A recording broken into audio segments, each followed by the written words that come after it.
مساء الخير، صباح الخير للجميع. مثل ما بنقول على طول، مقتل يحيى السنوار.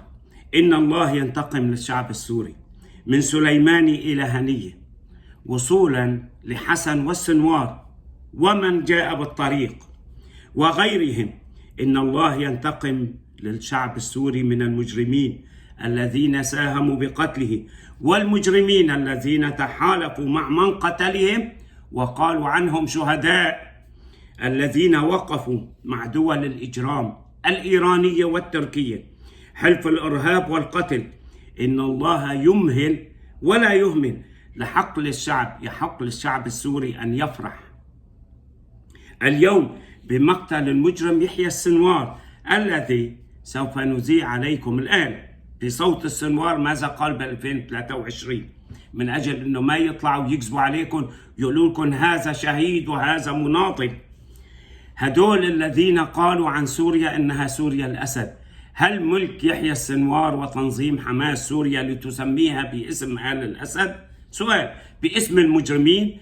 ألم تقل حماس وقيادات حماس كلها عن المجرمين الذين قتلونا في سوريا من سليماني إلى حسن ومن بينهم أنهم شهداء؟ صح ولا مو صح؟ هذا الحلف الإجرامي الإرهابي بين التنظيم العالمي للإخوان المسلمين وبين إيران وبين تركيا. طيب، رئيس المكتب السياسي لحماس حليفة إيران وبشار وشهدائها سليماني وحسن والمجرمين الباقين. لنسمع ماذا قال السنوار عام 2023 عن بشار وعن سوريا. اسمع. الشام، ولنطور علاقتنا مع حزب الله الذي يمثل الشطر الأهم من جند الشام، ونحن نبني قوة المقاومة في غزة لتصل إلى ما وصلت إليه بفضل الله، ثم بدعم إيران وإسنادها ماليا ولوجستيا وفنيا. ونحن نراكم لبناء محور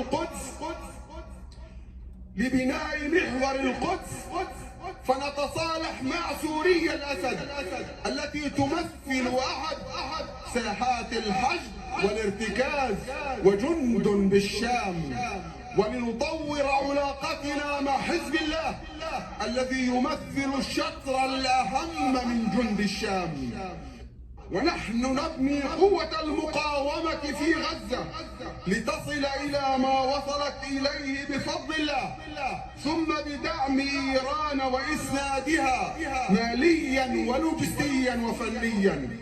ونحن نراكم لبناء محور القدس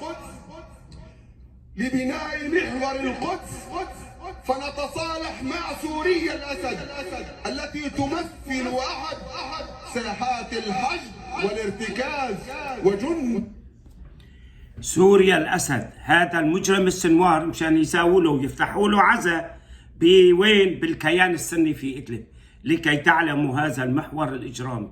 هذا السنوار ليس آخر واحد، ومن بينهم الذين يقولون عن المجرمين أنهم شهداء، والذين سموا سوريا باسم الأسد وآل الأسد. ليس المهم الشعب السوري، وليس المهم الشعب الفلسطيني، وليس مهم عندهم أعراضنا. نحن في فيديو ننزلكم يا أخت فلسطينية في العراق ماذا تقول عن جماعة الحشد الشعبي والميليشيات الإيرانية وماذا فعلوا بالنساء الفلسطينيات بالعراق. بس مشان الناس تعرف، نحن لا نتقول عليهم، هذه هي حقيقتهم. يحق للشعب السوري ويحق للشعب العراقي ويحق للشعب الفلسطيني أن يفرح بمقتل هؤلاء المجرمين، عندما يقول سوريا الأسد وجيش بالشام. وعلى حسن نصر الله واضح الحديث الديني عنده، يعني هذا يقول عن مجرمين وشبيحة بشار أنهم جيش إسلامي هدول وجيش للحشد، وهذا تبع الفتوحات. هذه الخطابات تبعهم المعفنة. صح ولا مو صح؟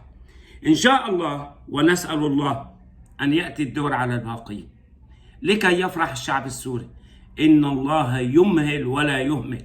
إن الله ينتقم لدماء الأطفال الأبرياء والنساء والأعراض والأموال التي انتهكت من قبل المجرمين وحلفاء المجرمين.